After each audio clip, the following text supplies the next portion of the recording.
Welcome to Career Tools. This week, relationship errors, the common enemy, part 1. The questions this cast answers are: why is the common enemy strategy unhelpful? How do I avoid falling into the common enemy trap? And what should I do instead? According to the Project Management Institute, we are going to need 25 million new project management professionals by 2030, which is only 7 years away. So project management is a growing field, and the more qualified people there are, the better it is for the world, because more projects done on time, on budget, in scope is good for all of us. And when the PMI gives you a certification for project management, they ensure that you continue your education by issuing professional development units, and Manager Tools is now an authorized training partner of the Project Management Institute. So our trainings count towards your professional development units. You just attend our training as normal, and then you can go and submit those credits and they will be approved. We did all the work for you. There's no evidence or anything else you need to submit. And if you aren't a member, but you're a project manager, you might want to consider it. And if you're not a project manager, that might be a career path to consider. Go to our website and look for training. Using the common enemy strategy as a way to bond with particularly new colleagues is a really easy trap to fall into. Whether it's those people in IT, those people in HR, or the boss, and they all have those inverted commas. I'm doing air quotes, those people, that client. The outcome is always destructive to teams and your relationships to individuals on them. And in this guidance, we're going to talk about why that strategy is such a bad one, why it's so easy to fall into it, and it's such a comforting one. It's a bit like gossip. It's fun in the moment, but is it not good long term? And what to do and say instead. Yeah. So our outline for today is, first, don't look for common enemies. Don't accept the invitation. Don't ignore it. And finally, build relationships on positive interactions. So first up, don't look for common enemies. I think they just come up. They're easy to find because you don't have to look for them. They just appear. Right. They appear for sure. And I think that's part of, really the need for this cast is it's so easy to, when you have someone new, a new colleague, a new, person that you're interacting with, or even maybe you have someone who you probably haven't made a good first impression on, and you're maybe in arrears in your emotional bank account or your relationship bank account with that person. And what you're trying to do is kind of get out of that hole, dig your way out of that hole. And an easy trap to fall into is, you don't like that person. Guess what? I don't like that person.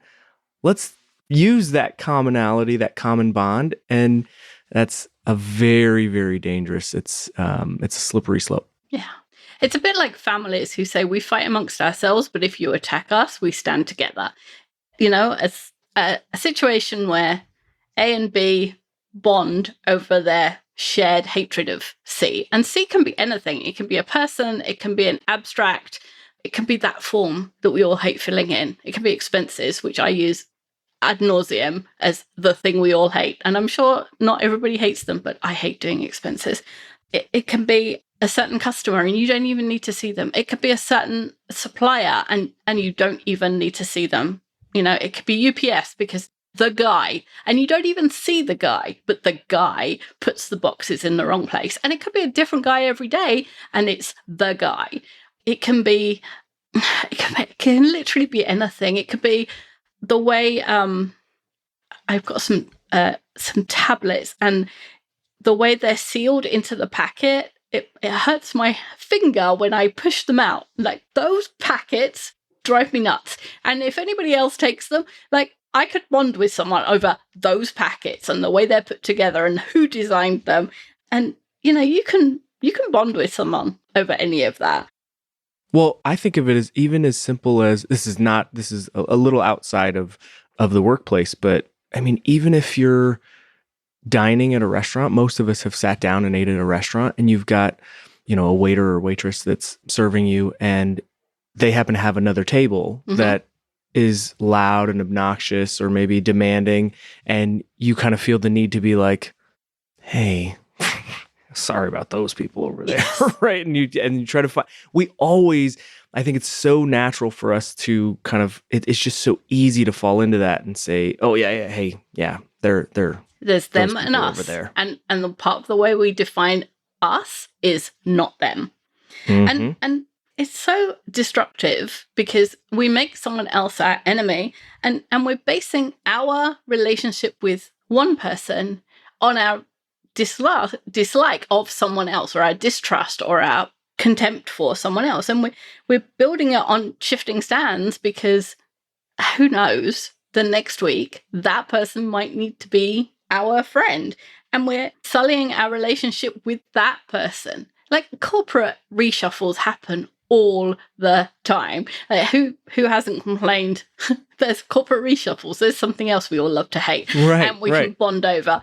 But let's just say you make corporate reshuffles your enemy, and they happen once every 6 months, and you bond with someone over them because it puts you in a negative position this time round. And next time round, somehow you get a promotion out of it. And that person wants to come to you and wants to bond with you again about how terrible these corporate reorgs are. And you got a promotion out of it. And now you can't, like, that relationship is all sorts of out of whack, because what happened last time was bad for you both, but this time you got something good out of it.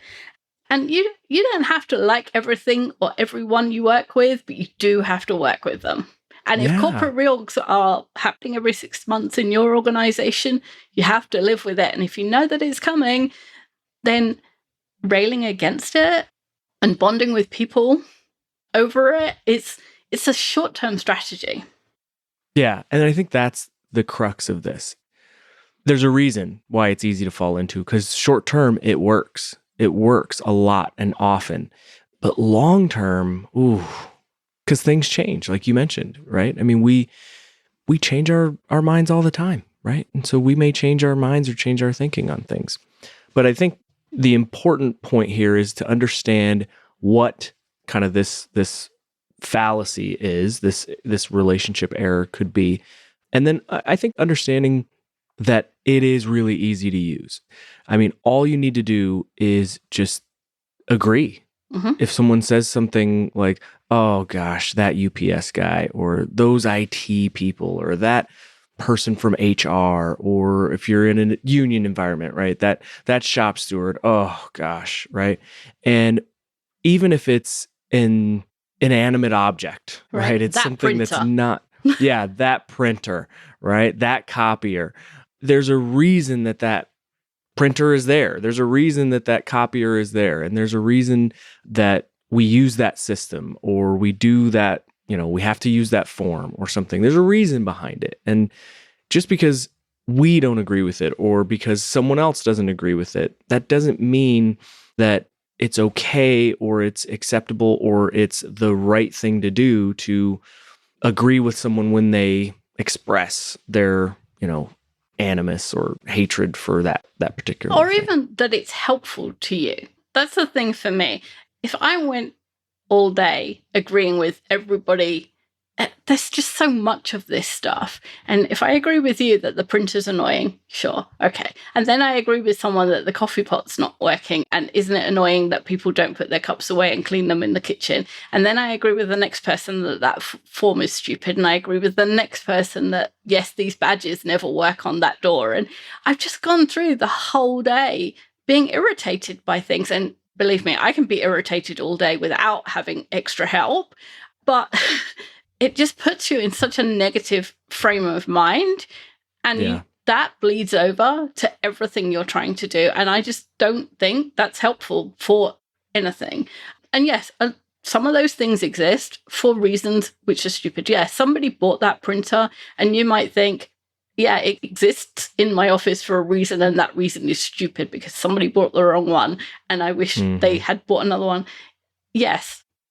Sure. And probably you can't do anything about it, and you're wasting energy fighting it. And here's the other thing. Some people may be listening to this and go, well, but people come to me a lot and say that stuff. Well, this is where we need to evaluate our own behavior.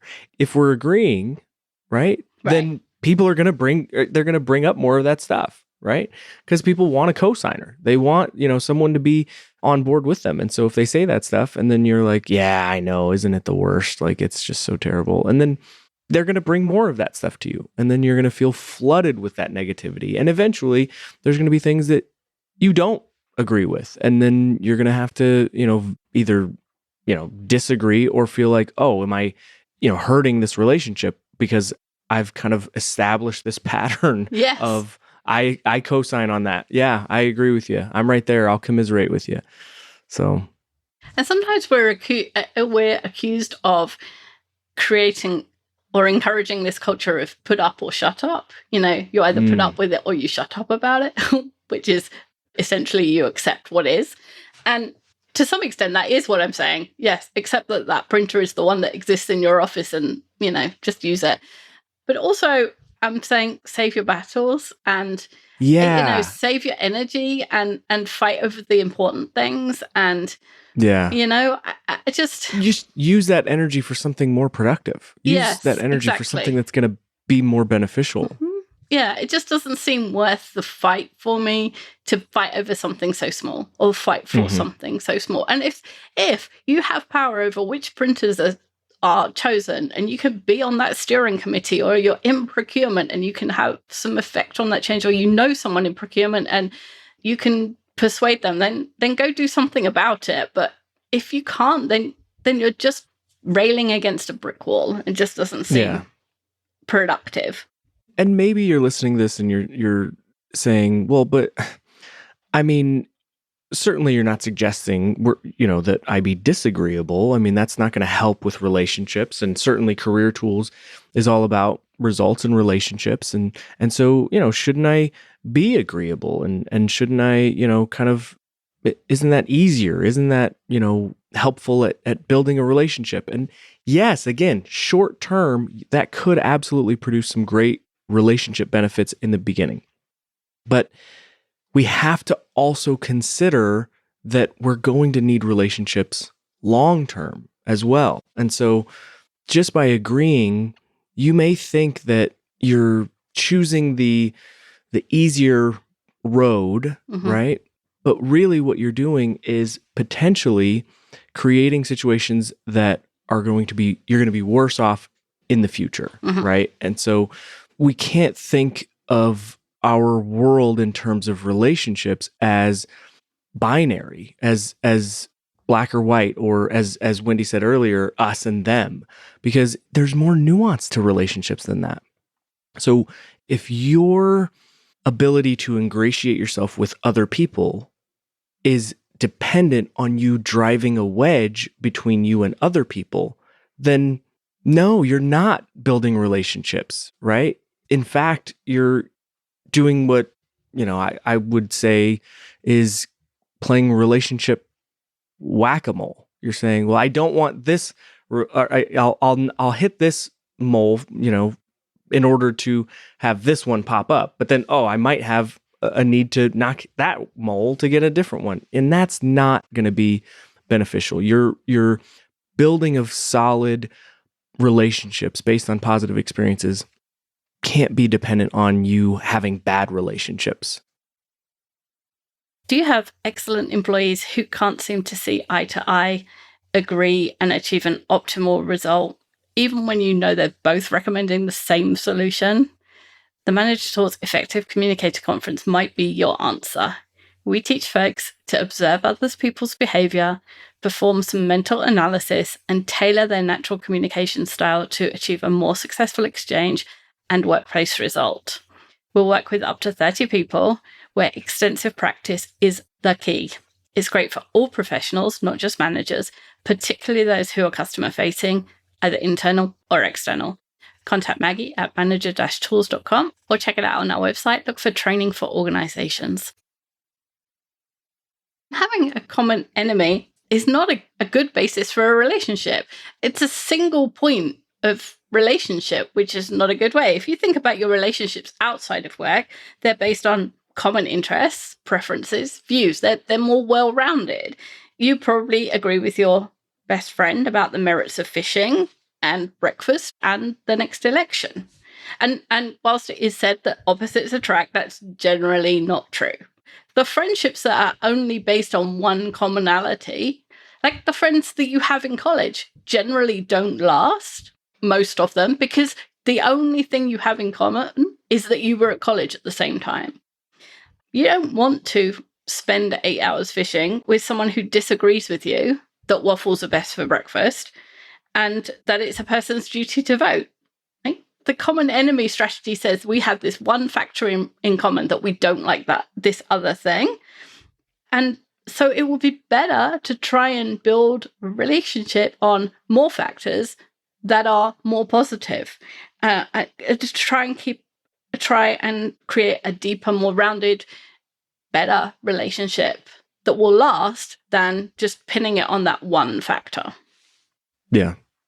And a common enemy might have been useful when organizations were strictly hierarchical and bureaucratic and slow moving. But in today's world, organizations have become more evolving and squishy, and they're less structured. And so you've got, these fast-paced environments with not a lot of layers, and organizations are flatter. And because of that, you risk potentially having an enemy that in 2 months' time really needs to be a friend, right? And so things change and things evolve. And it's when you start making enemies for the purposes of building relationships, you risk then being in a situation where you need that enemy and you've driven that wedge. And that's not a good position to be in especially, our more modern organizations that rely on a lot of collaboration across the organization. Yeah, but I was thinking of the Shakespeare quote, which I'm going to butcher, but something like, "Oh, what a tangled web we weave, best we practice to deceive." So much better to be just friends with everybody than trying to work out the complexities of who we don't like and who I sided with, and keeping all that in your head.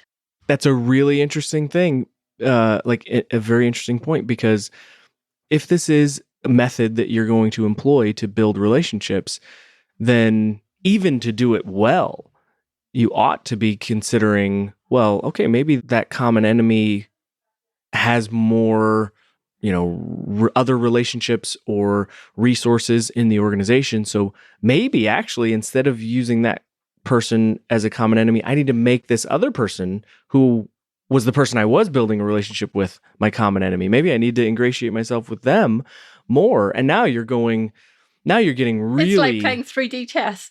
Yeah. Why make your life so hard?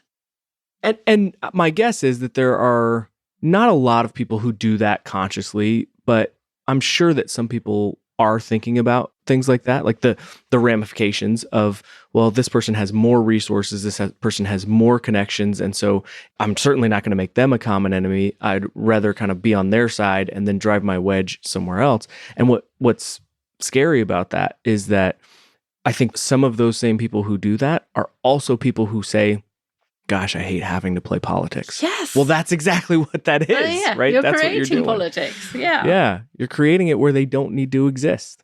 Another reason for not playing this strategy is it prevents you seeing the positives of whatever you've set up as your enemy. If you dismiss any strategy that your competitor uses just because they're your competitor, you miss potential threats because you're just dismissing it without looking at it. And you miss ideas that you could use because you're just dismissing it. If your enemy is the process, then you're dismissing it. If you just dismiss it and you just say it's stupid, I'm not going to do it. I'm not. Maybe you're missing an opportunity to improve it or an opportunity to find a way to work within it that, makes it easier for yourself.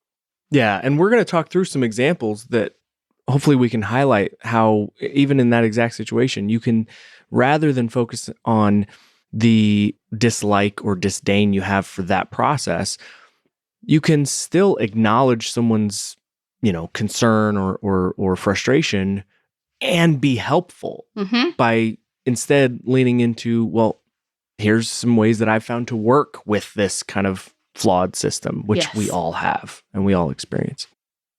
And I think the other thing, Wendy, about what you said is it goes against one of the core principles that we talk about at Manager Tools and Career Tools, which is assuming positive intent. And you can't assume positive intent if you're trying to find a common enemy, right? By definition, those things are in conflict. And so you kind of have to be able to see the positive in even things that are frustrating. And they're there.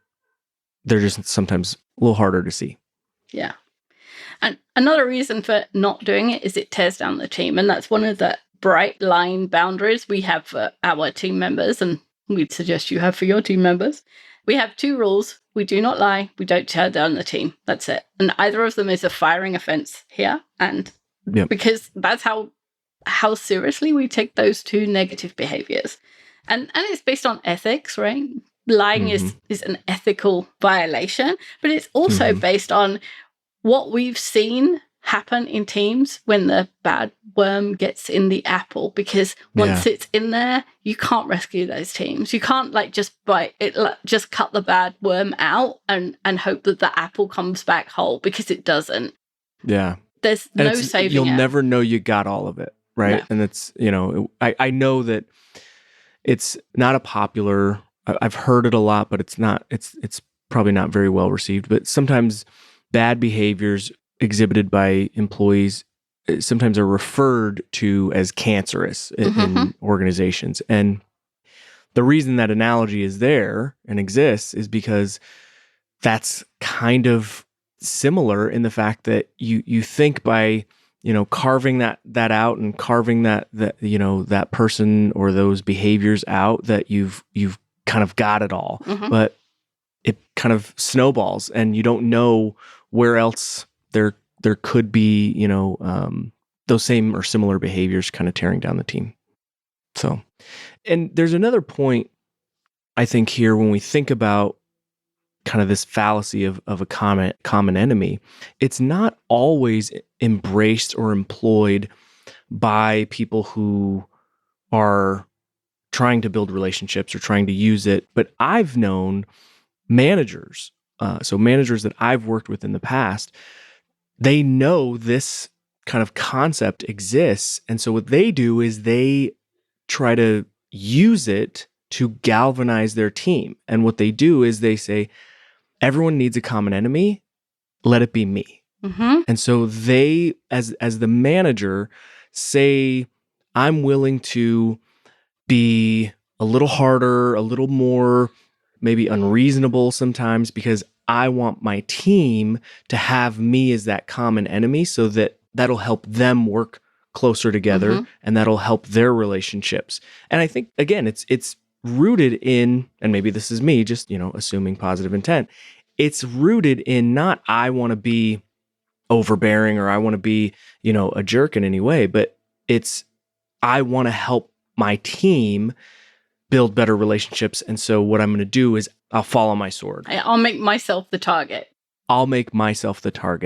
And yeah, I get it. I totally get it. And sometimes it's one of those things where, like, if this happens or this is going to happen naturally, it's a way to kind of steer into the skid, I guess. Yeah. But the problem is that any team that's built on having a common enemy, there's no foundation. There's no real scaffolding underneath it. It's like that thing about the fishing, right? It's a one factor relationship. Yeah. Exactly. The moment that goes, there's no relationship at all. Yeah. And really part of your role as a manager is to not just think about your team, but to think of the organization and think, not 5-10 years down the road, but think of 18, 16, maybe 2 years down the road. And what happens if you get promoted, which hopefully that's something that would be good for you and you would want. And then somebody gets into your previous position, maybe even one of the people on your team. What does that do now to that dynamic? It set the precedent for this person who already is going to have a hard enough time taking over a team of their former peers or potentially coming in from the outside and having to take over this new team. And now you've set the precedent that they're the bad person, they're the enemy. And what if they don't want to employ that tact? What if that's not the way they want to run the team? It's just, in general, not a good recipe for success. And you mentioned this earlier. This all sounds like politics. And if you want an organization without politics, you better become a sole proprietor, because politics is just an outward expression of relationships. It's just what people who don't like it call relationships. It's the result of what you see that comes from the give and take of individuals who are all trying to achieve, in the best way they know how, the organizational objectives. It's the only way you get things done when there's a lot of people involved. And even if it's 3 people involved, you still have to have a negotiation about which sandwich shop you're going to.